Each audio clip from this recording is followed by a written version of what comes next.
हरे कृष्ण मित्रों, हिंदुओं के हजारों तीर्थ स्थल हैं, किंतु धाम केवल 4 हैं। ऐसा क्यों है? आइए जानते हैं। हिंदुओं के धाम केवल 4 हैं और तीर्थ स्थल हजारों हैं। तो आइए जानते हैं इसका क्या कारण है। हिंदू धर्म में 4 वेद हैं। हिंदू धर्म में कितने वेद हैं? 4। ऋग्वेद, यजुर्वेद, सामवेद और अथर्ववेद। ये 4 वेद ही हिंदू संस्कृति के आधार हैं तथा वर्ण भी 4 हैं। समझने का विषय है। तीर्थ हजारों हैं, धाम 4 हैं, वेद भी 4 हैं और वर्ण भी 4 हैं। ब्राह्मण, क्षत्रिय, वैश्य और शूद्र। कितने वर्ण हैं? ब्राह्मण, क्षत्रिय, वैश्य और शूद्र। 4 वर्णों की जीवनचर्या का विभाजन 4 भागों में हुआ है, जिसे आश्रम कहते हैं। ब्रह्मचर्याश्रम, गृहस्थाश्रम, वानप्रस्थ आश्रम एवं संन्यासाश्रम। आश्रम भी 4 हैं, वेद भी 4 हैं और वर्ण भी 4 हैं। पुरुषार्थ भी 4 माने गए हैं। अर्थ, धर्म, काम और मोक्ष, ये 4 पुरुषार्थ माने गए हैं। दिशाएं भी 4 हैं। इन दिशाओं के अनुपात में 4 धाम हैं। पूर्व की ओर जगन्नाथ धाम है, पश्चिम में द्वारिका, उत्तर में बद्रीनाथ और दक्षिण में रामेश्वरम। ये चारों धाम 4 वेदों के प्रतीक हैं। चारों धाम 4 वेदों के प्रतीक हैं। बद्रीनाथ जी यजुर्वेद के प्रतीक हैं। बद्रीनाथ जी यजुर्वेद के प्रतीक हैं और रामेश्वरम जी ऋग्वेद के प्रतीक हैं। द्वारिकाधीश सामवेद और अथर्ववेद के प्रतीक भगवान जगन्नाथ जी हैं। अथर्ववेद के प्रतीक भगवान जगन्नाथ जी हैं। तो हिंदू धर्म में 4 वर्ण हैं, 4 आश्रम हैं, 4 पुरुषार्थ हैं, 4 दिशा हैं और 4 धाम हैं।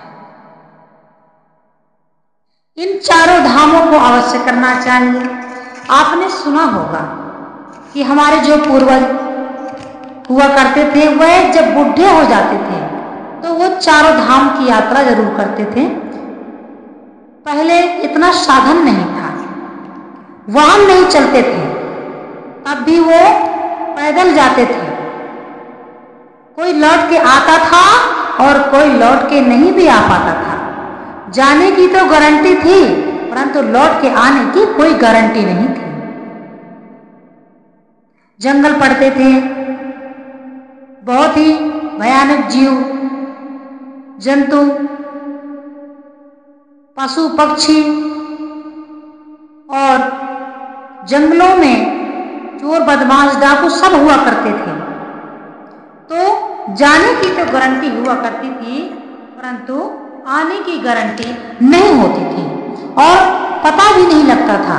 कई कई महीने, साल, 2 साल भी निकल जाते थे, व्यक्ति वापस नहीं आ पाता था। और अब तो बड़े साधन हैं, तुरंत हर चीज की जानकारी मिल जाती है। कोई किस जगह पर है, कहां पर है, क्या कर रहा है, क्या नहीं कर रहा है, ये बड़ी तकनीक हो गया है, बड़ी तकनीकी हो गई है कि आदमी हर समय हर हाल में संपर्क में रहता है। तो ये बहुत ही अच्छी बात है। आप इस बात का अनुमान लगाइए।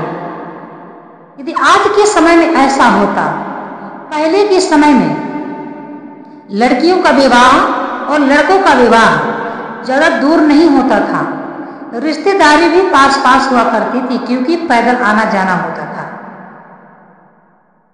इसीलिए पहले बड़ी समस्या थी, मनुष्य अपनी मेहनत पर पूरा आधारित था, परंतु अब तो बहुत कुछ साधन हो गए हैं और व्यक्तियों की समस्याएं बहुत समाधान हो गई हैं।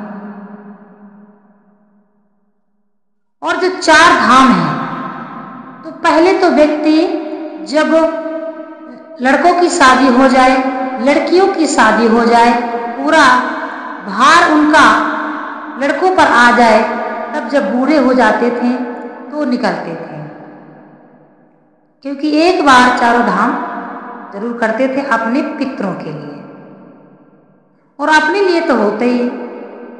जब हम तीर्थ यात्रा करेंगे, भगवान के नाम का चिंतन करेंगे, धाम जाएंगे, तो अपना तो कल्याण होता ही होता है, परंतु साथ साथ हमारे पितरों का भी कल्याण होता है।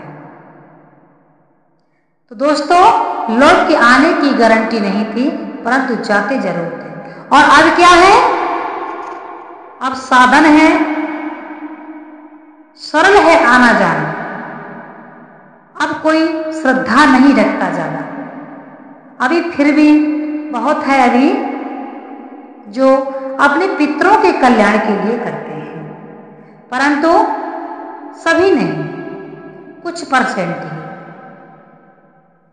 जो गांव के हैं समझते हैं। जो लोग शहरों में निकल आए, उनको गांव का रीति रिवाज क्या पता, कुछ बता दिया गया तो वो शहरों में कर लेते हैं, परंतु क्या रीति रिवाज है, ये परंपराएं इसी प्रकार से घटती जा रही हैं।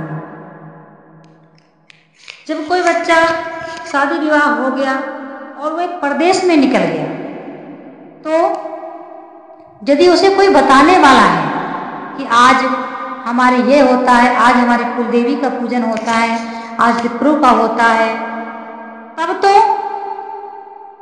ठीक है। और मान लीजिए किसी को यदि कोई बताने वाला ही नहीं है, तो वह अपनी रीति रिवाजों को, परंपराओं का पालन कैसे करेगा, कैसे निभाएगा अपने रीति रिवाजों को, जब उसको अपने परंपरा के बारे में पता ही नहीं।